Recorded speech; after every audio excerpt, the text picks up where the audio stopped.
Entonces estamos ya en el libro número, estamos en el libro Hechos de los Apóstoles, capítulo número 7. Y recuerden que terminamos el capítulo 6 con el llamamiento de los diáconos. Los apóstoles, en el capítulo 6 vimos cómo por el crecimiento de la iglesia llegaron a un punto que ya no podían dejar de, ellos dijeron, no es justo, no es de Dios o no es efectivo que dejemos de practicar el ministerio de la palabra para dedicarnos a practicar el ministerio del servicio, el diaconado, atender las necesidades eh, temporales de la iglesia. Y abro paréntesis, la iglesia debe ser capaz de no solo proveer materialmente, no solo proveer espiritualmente al cuerpo, sino también debería poder cubrir las necesidades materiales y pudiera tener, ser capaz de tener esa provisión para sostener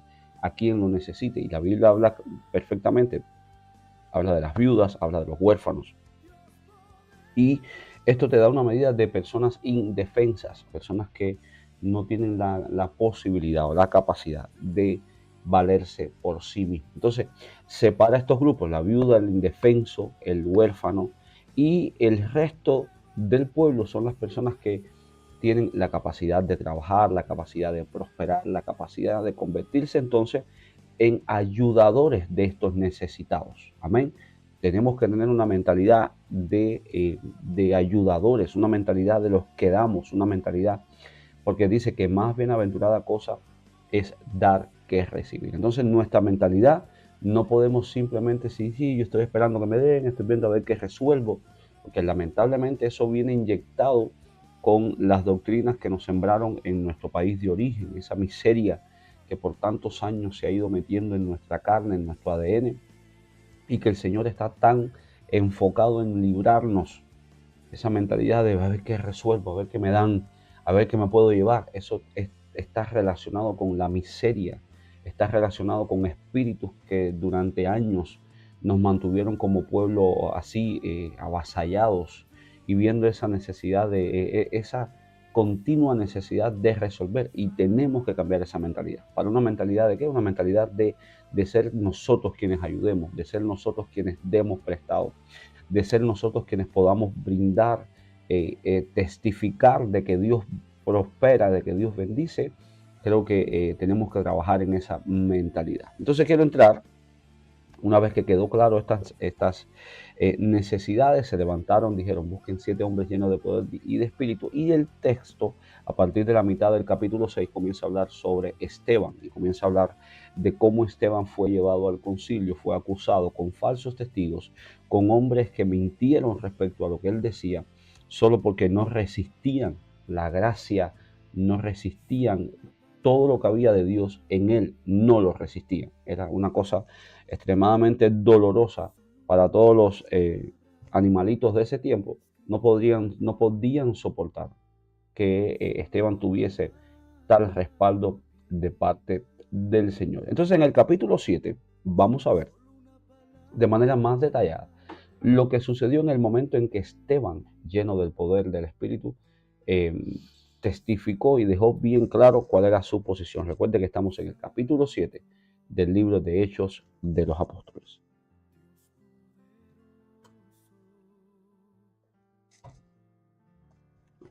Gloria a Dios.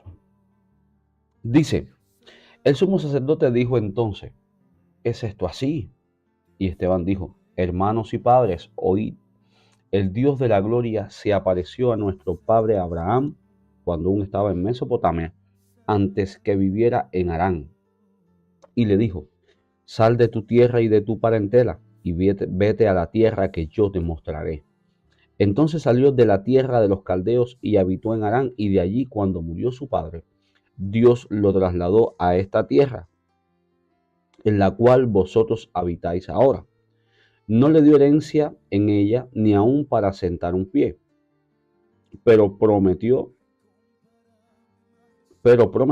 dársela en posesión a él y a su descendencia después de él, aunque él aún no tenía hijo. Dios le dijo que su descendencia sería extranjera en tierra ajena y que los reducirían a servidumbre y los maltratarían por 400 años. Pero yo juzgaré, dijo Dios, a la nación de la cual serán siervos, y después de esto saldrán y me servirán en este lugar.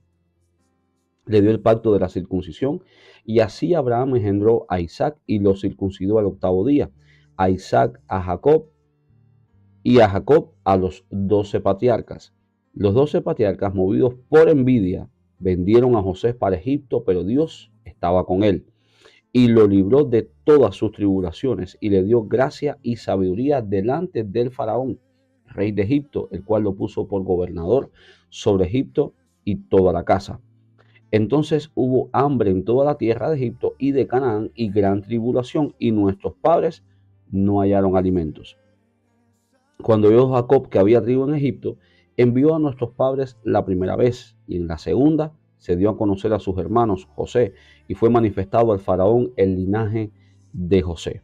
José envió a buscar a su padre Jacob y a toda su familia, y en número de 75 personas. Así descendió Jacob a Egipto, donde murió él y también nuestros padres, los cuales fueron trasladados a Siquem y puestos en el sepulcro que Abraham, a precio de dinero, había comprado a los hijos de Hamor en Siquem. Pero cuando se acercaba el tiempo de la promesa que Dios había jurado a Abraham, el pueblo creció y se multiplicó en Egipto, hasta que se levantó en Egipto otro rey que no conocía a José. Este rey, usando su astucia con nuestro pueblo, maltrató a nuestros padres hasta obligarlos a que expusieran a la muerte a sus niños para que no se propagaran. En aquel mismo tiempo nació Moisés y fue agradable a Dios, y fue criado 3 meses en casa de su padre. Pero siendo expuesto a la muerte, la hija del faraón lo recogió y lo crió como un hijo suyo. Moisés fue instruido en toda la sabiduría de los egipcios y era poderoso en sus palabras y obras. Cuando cumplió la edad de 40 años, le vino al corazón el visitar a sus hermanos, los hijos de Israel, y al ver que uno era maltratado, lo defendió, y dando muerte al egipcio, vengó al oprimido. Él pensaba que sus hermanos comprendían que Dios les daba la libertad por mano suya, pero ellos no lo habían entendido así. Al día siguiente se presentó a uno de ellos que reñían intentaba ponerlos en paz, diciéndole: hermanos sois, ¿por qué se maltratan los unos a los otros? Entonces el que maltrataba a su prójimo le rechazó, diciendo: ¿quién te ha puesto por gobernante y juez sobre nosotros? Abro paréntesis. Fíjese cómo Esteban le estaba dando un resumen de toda la trayectoria del pueblo de Israel. Y Esteban de alguna manera les estaba testificando de que él no era un neófito en cuanto a la ley de Moisés, que él conocía la historia de su pueblo y que honraba la historia de su pueblo.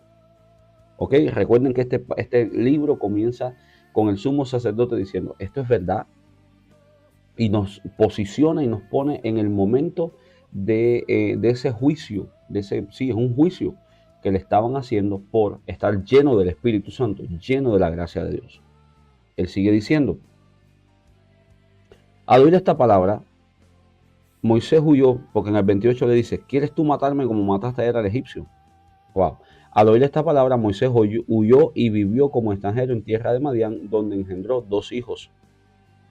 Pasado 40 años, un ángel se le apareció en el desierto del monte Sinaí en la llama de fuego de una zarza. Entonces Moisés, mirando, se maravilló de la visión, y al acercarse para observar, vino a él la voz del Señor: yo soy el Dios de tus padres, el Dios de Abraham, el Dios de Isaac y el Dios de Jacob. Y Moisés, temblando, no se atrevía a mirar. Le dijo el Señor: quita el calzado de tus pies, porque el lugar en el que estás es tierra santa. Ciertamente he visto la aflicción de mi pueblo que está en Egipto, he oído su gemido y he descendido para librarlos. Ahora pues, ven, te enviaré a Egipto. A este Moisés, a quien habían rechazado diciendo: ¿quién te ha puesto por gobernante y juez? A este envió Dios como gobernante y libertador por mano del ángel que se le apareció en la zarza. Este lo sacó habiendo hecho prodigios y señales en tierra de Egipto, en el mar Rojo y en el desierto por 40 años. Este Moisés es el que dio a los hijos de Israel. Le dijo: profeta os levantará el Señor vuestro Dios de entre vuestros hermanos, como a mí, a él oiréis. Este es aquel Moisés que estuvo en la congregación en el desierto con el ángel que le hablaba en el monte Sinaí y con nuestros padres, y que recibió palabra de vida para darnos. Pero nuestros padres no quisieron obedecer, sino que le desecharon, y en sus corazones se volvieron a Egipto. Escuche, en sus corazones se volvieron a Egipto. Físicamente nunca regresaron a Egipto. Físicamente nunca lo hicieron. Escuche, un paréntesis, y esto es un bombazo informativo que le quiero dar. En ocasiones podemos estar físicamente en un lugar, pero nuestro corazón estar en otro. Fíjese cómo él dice: ellos se volvieron a Egipto. Ellos estaban aquí, pero en sus corazones. Dice: pero nuestros padres no quisieron obedecer, sino que lo desecharon, y en sus corazones se volvieron a Egipto. Qué peligroso es estar en la iglesia físicamente, pero con nuestro corazón en el mundo. Tenemos que velar nuestro corazón. Tenemos que velar nuestras emociones, nuestras intenciones. Tenemos que velar lo que nos motiva.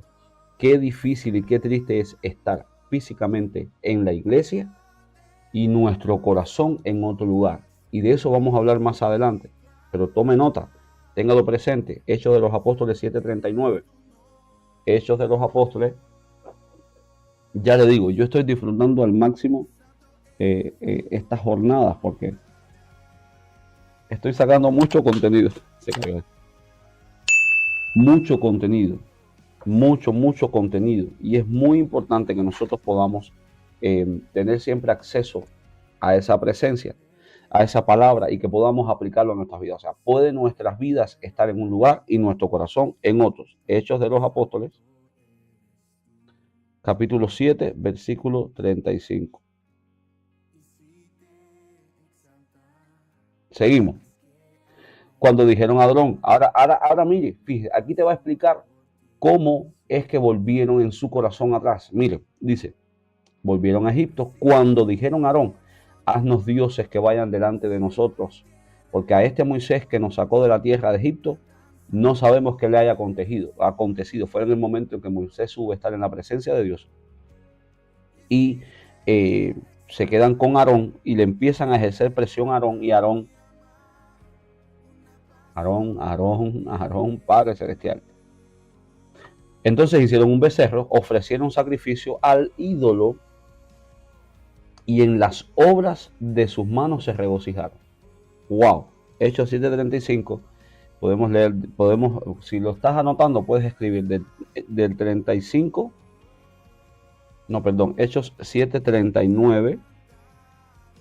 Arriba, predicadores. Hechos 7:39 hasta el versículo 41. Del 39 al 41. Cómo tú puedes estar en un lugar y tu corazón en otro. Entonces hicieron un becerro, ya lo leí. Dios se apartó de ellos y los entregó a que rindieran culto al ejército del cielo, como está escrito en el libro de los profetas. ¿Acaso me ofreciste víctimas y sacrificios en el desierto por 40 años, casa de Israel? Antes bien llevaste el tabernáculo de Moloc, y la estrella de vuestro dios Refán, figuras que os hiciste para adorarlas. Os transportaré pues más allá de Babilonia. Abro paréntesis y vengo con un bombazo. La estrella, que es la supuesta estrella de David, la estrella que está en la bandera de Israel. Les dije que esto es un bombazo, ¿ok? Esta estrella, no sé cómo se ve. Esta estrella, ¿la reconocen? Esta estrella, conocida como la estrella de David,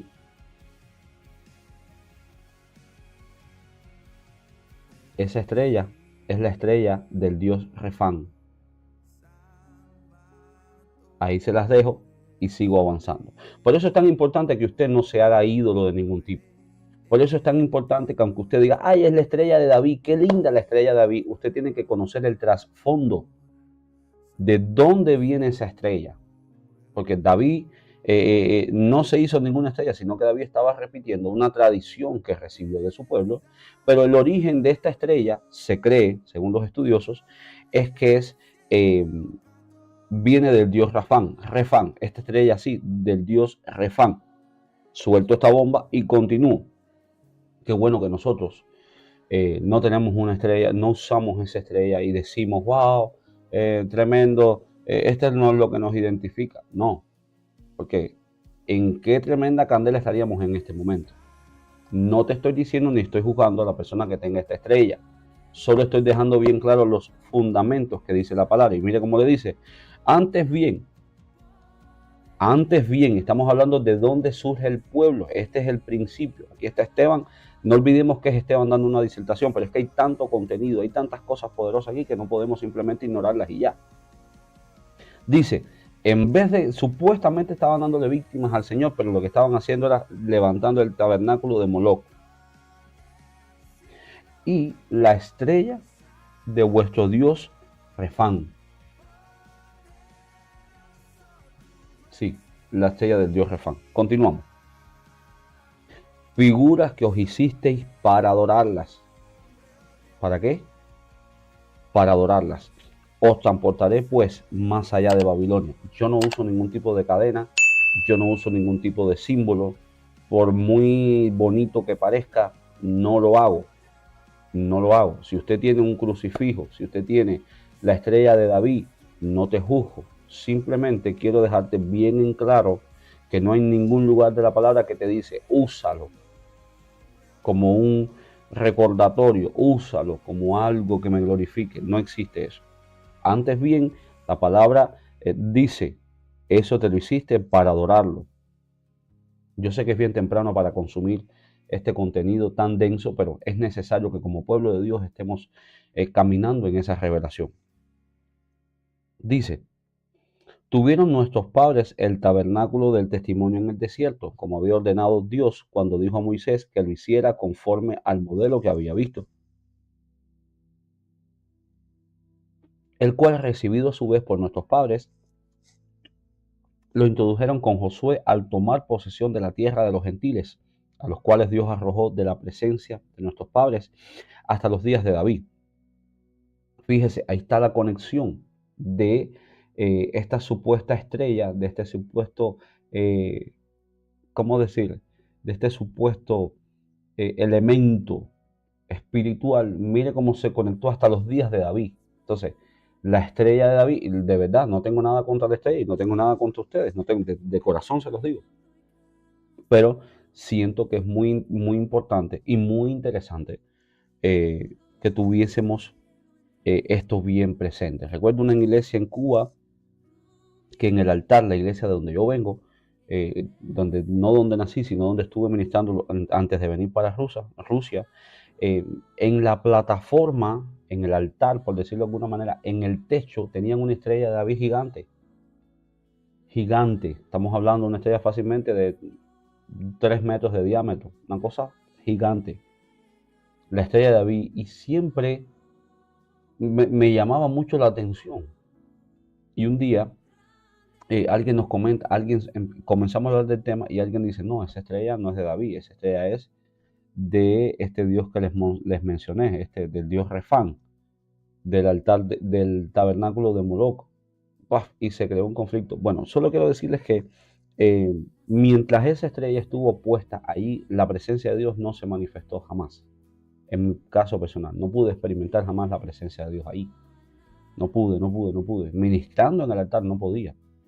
Un día el Señor le habló al padre de la casa, demolieron aquello, transformaron la plataforma y lo primero que pasó es que todos los miembros del grupo de la alabanza, yo no estaba en alabanza en ese entonces, todos los que estaban en ese momento en alabanza fueron removidos, se fueron del país, se creó un conflicto, el otro se apartó, el grupo se disolvió completamente. Y a partir de ahí hubo una transformación total, en cuestión de días. La presencia de Dios era tremenda. ¿Ok? Entonces, tenemos que velar cómo nosotros le damos acceso a los ídolos conscientes o inconscientemente. Amén. Tengamos cuidado de eso. Sigo diciendo, sigue Esteban dando, el capítulo es un poco largo porque es la defensa de Esteban. Esteban está haciendo un recuento completo de la historia. Dice, ajá, hasta los días de David. Este halló gracia delante de Dios y pidió proveer tabernáculo para el Dios de Jacob. Pero fue Salomón quien le edificó casa. Si bien el Altísimo no habita en templos hechos de mano, como dice el profeta, el cielo es mi trono y la tierra es el estrado de mis pies. ¿Qué casa me edificaréis, dice el Señor? ¿O cuál es el lugar de mi reposo? ¿No hizo mi mano todas estas cosas? Duro de cerviz, o sea, cabezones, incircuncisos de corazón y de oído. Vosotros resistís siempre al Espíritu Santo como vuestros padres, así también vosotros. Seguimos. ¿A cuál de los profetas no persiguieron vuestros padres y mataron a los que anunciaron de antemano la venida del justo, a quien vosotros habéis entregado y matado? Vosotros que recibiste la ley por disposición de ángeles y no la guardasteis. Y oyendo estas cosas, imagínense, y ya aquí estamos ya terminando, son 60 versículos y estamos en el 54, dice, oyendo estas cosas, se enfurecían en sus corazones y crujían los dientes contra él. Déjeme leerle un comentario aquí en el versículo 54. Cuando Esteban dio testimonio público de que veía los cielos abiertos, la turba rehusó escucharle nada más. Se pusieron a chillar ferozmente, se lanzaron sobre él, lo arrastraron fuera de la ciudad y comenzaron a apedrearle. Pero Esteban, versículo 55, Esteban lleno del Espíritu Santo. Recuerden que Esteban es el que servía las mesas. Esteban no era el apóstol de ese momento. Esteban no era el que andaba con la Biblia debajo del brazo. Esteban era el que atendía a las viudas, era el que atendía las mesas, era el que atendía todo en ese lugar. Esteban, lleno del Espíritu Santo, puesto los ojos en el cielo, vio la gloria de Dios y a Jesús que estaba a la diestra de Dios. Y dijo, veo los cielos abiertos y al Hijo del Hombre que está a la diestra de Dios. Entonces ellos gritando se taparon los oídos y arremetieron a una contra él. Lo echaron fuera de la ciudad y lo apedrearon. Los testigos pusieron sus ropas a los pies de un joven que se llamaba Saulo. Y solo voy a mencionarles este nombre, Saulo. Mientras lo apedreaban, Esteban oraba y decía, Señor Jesús, recibe mi espíritu. Y puesto de rodillas, clamó a gran voz, Señor, no les tomes en cuenta este pecado. Habiendo dicho esto, durmió. Y hago un silencio de un minuto porque creo que es uno de los pasajes más contundentes, uno de los pasajes más quizás emocionantes, porque aquí pasaron varias cosas. Esteban defendió magistralmente la verdad de Cristo, defendió, hizo un recuento total, puso a estos sacerdotes a freír tusa en un minuto. Luego fue apedreado y hizo como fue la réplica exacta de lo que sucedió con Jesús. Él dijo, Señor, no les tengan en cuenta su pecado. Y dice que habiendo dicho esto, durmió. No dice que murió. Quizás en otra versión dice que murió, pero en este caso, vamos a buscarlo, Hechos 7:60. Vamos a comparar con otro texto y con esto termino. Hechos 7:70. Fíjese cómo termina diciendo, y habiendo dicho esto, durmió. Hechos, capítulo 7, versículo 60. Hay versiones en la Dios habla hoy, dice, habiendo dicho esto, murió. En la Biblia al día también. O sea, casi todas las versiones más actualizadas continúan usando el término esto, murió. Pero en este caso, en esta versión, me llama mucho la atención como dice, después de haber dicho esto, durmió, haciendo referencia a aquellos que están esperando la venida de la segunda venida de nuestro Señor Jesucristo. No los llamó muerte, sino que los llama dormir, porque están esperando para la manifestación de nuestro Dios. Hasta aquí llega el capítulo 7. Con esto vamos a terminar el capítulo 7. Quiero llamar tu atención de cómo Esteban, lleno del Espíritu Santo,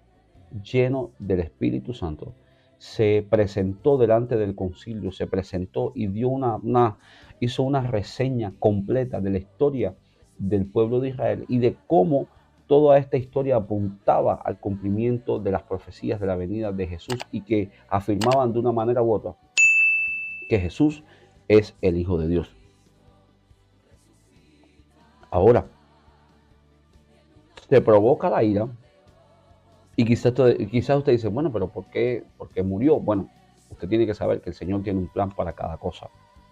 Usted tiene que saber que es fundamental entender que Dios está al control de todo. No fue que hubo una victoria de Satanás, sino que aquí una vez más se afianzó la muerte de Jesús. Fíjese que Esteban reprodujo el sacrificio de Cristo, por decir la verdad. Si usted ve el libro de Juan, Jesús hablaba con el mismo entendimiento, hablaba con el mismo poder. ¿Y cuál fue la consecuencia? Que fue crucificado para el cumplimiento de un plan mayor. Así mismo aconteció con Esteban. Esteban no murió en vano, su muerte no fue en vano. Esteban estableció una pauta en la historia de la iglesia y además de eso afirmó lo siguiente: Esteban durmió y nunca más resucitó, pero Jesús sí resucitó. Entonces pienso que también su muerte hizo que se subiera el volumen de la resurrección de Cristo, que se aumentara la intensidad de la resurrección de Cristo. Yo te invito a que puedas leer quizás con más detenimiento este libro, que puedas leer con más precisión.